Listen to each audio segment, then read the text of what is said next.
What's this season been like for you now that you're a couple of games into it, had a couple of exhibition games? Yes, sir. How have you kind of settled into things now on this level?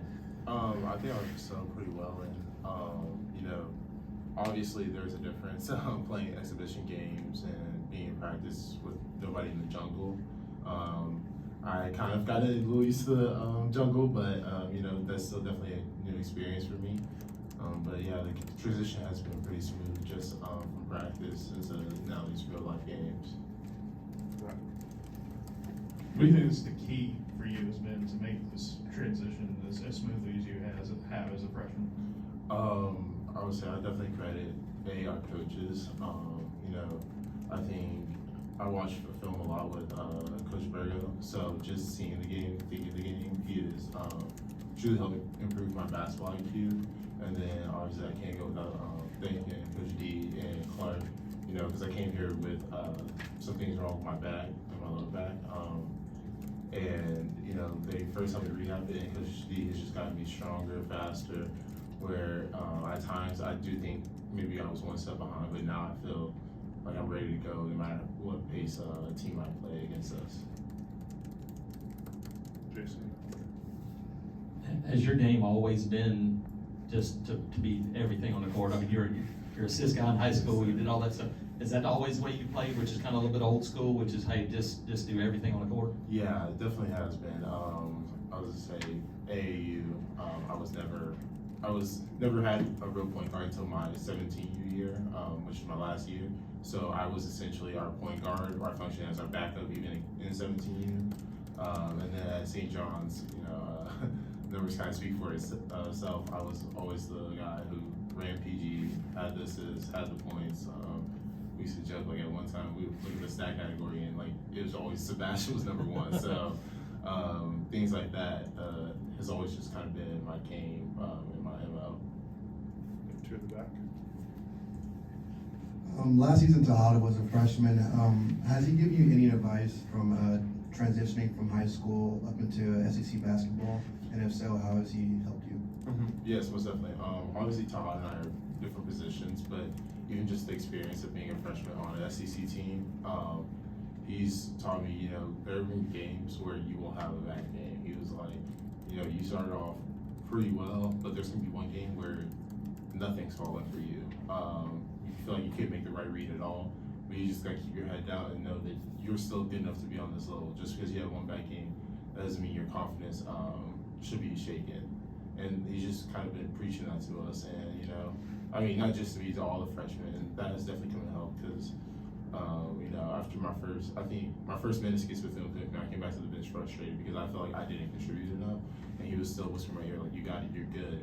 And then I ended up playing the last 13 minutes of the second half and overtime. So just having somebody who kind of instills that faith, and then New Jersey way where he's cussing at you and he's getting animated, but just having that belief is really helpful as a freshman. You guys have scored in the two exhibitions in these two games. You scored 95 or more in all of them. You've really only shot well from deep in one of them. Mm-hmm. What does that kind of say about this offense once you guys as a team start clicking from deep? Yeah, I think it shows that we can score with the best of them. This team really does not have a problem offensively at all.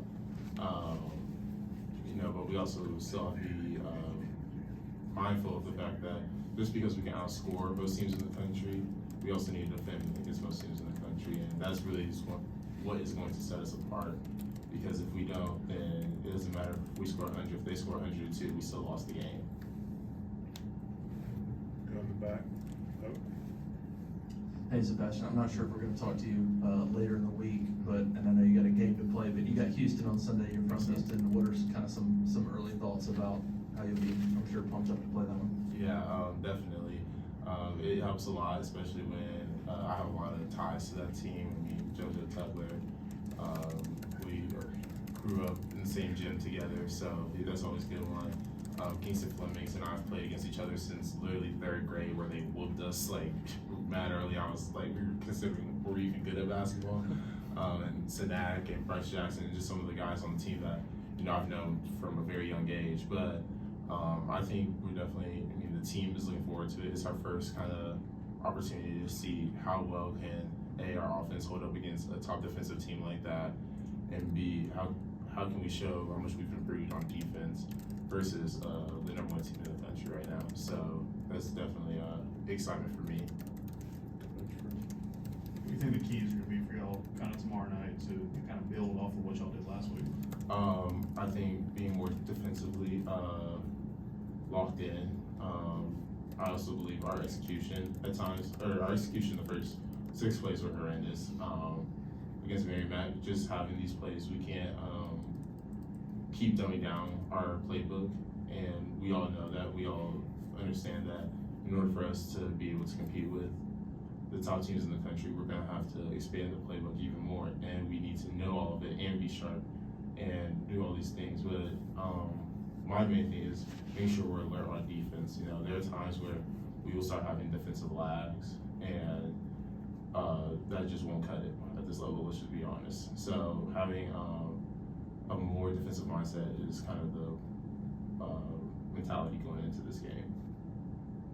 Anything else for Sebastian? Oh, Jeff, sorry. Go ahead, Jeffy. You seem wise beyond your years. Have you been told that a lot? Where'd that come from? Yes, sir. I have been told that a lot. I would just say it's kind of been taught from my mom and my dad. You know, they are definitely two people who have never let me get too high on myself, never let me get too low on myself. But I'm also realistic about, you know, everything that I do. You know, I think we are one of the best teams, if not the best team offensively in the country. But I also know right now, defensively, we're not worth squat. So, like, we're going to have to get better at that. I've always been very realistic in my approach to the game and just in general in life. So that's kind of where people say I'm biased beyond my years. Thanks. All right.